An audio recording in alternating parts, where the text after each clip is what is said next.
श्री राधे कृष्णा। पिछले अध्याय में हमने श्रवण किया कि देवल ऋषि द्वारा की गई भविष्यवाणी सत्य हो जाती है।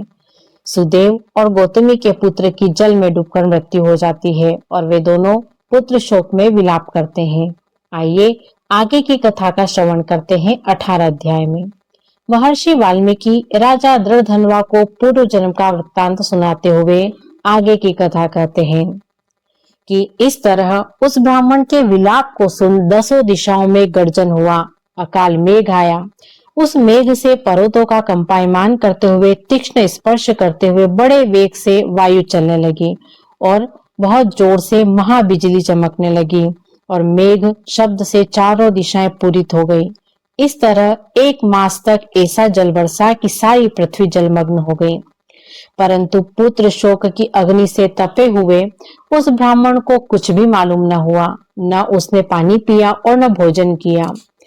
पुत्र पुत्र इस तरह पुकारते हुए ही उसको सारा मास व्यतीत हो गया। वह मास श्री कृष्ण का प्रिय पुरुषोत्तम मास था।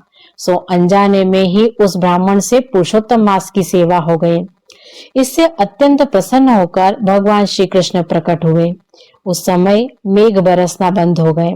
फिर उस ब्राह्मण ने शीघ्र बालक को पृथ्वी पर रख अपनी पत्नी सहित श्री कृष्ण भगवान को दंडवत नमस्कार किया और हाथ जोड़कर कृष्ण जी के आगे बैठ गए।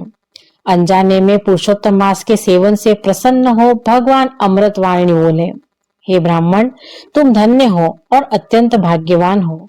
जो कुछ होने वाला है सो सुनो, मैं कहता हूँ। हे ब्राह्मण, तेरे इस बालक की 12,000 वर्ष की आयु होगी। हे द्विजोत्तम, यह तेरे को सुख देने वाला बालक होगा, इसमें कोई भी संदेह नहीं है। मैंने तुझको पुत्र का वरदान दिया। नारायण बोले, हे नारद, भगवान के इतना कहने पर उस ब्राह्मण का बालक जीवित होकर उठ बैठा और ब्राह्मण और उसकी स्त्री दोनों बालक को देखकर आनंदित हुए और देवता भी फूल बरसाने लगे। सुखदेव जी ने दोनों माता पिता तथा हरि को प्रणाम किया और गरुड़ भी पुत्र सहित ब्राह्मणों को देखकर अत्यंत प्रसन्न हुए।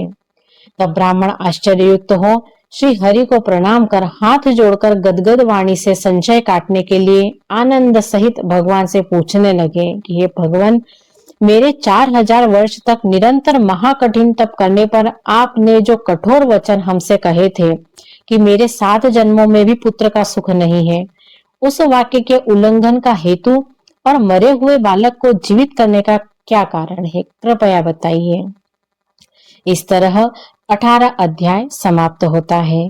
आगे भगवान विष्णु ने ब्राह्मण से क्या कहा जानेंगे अगले अध्याय में। जय श्री राधे कृष्ण।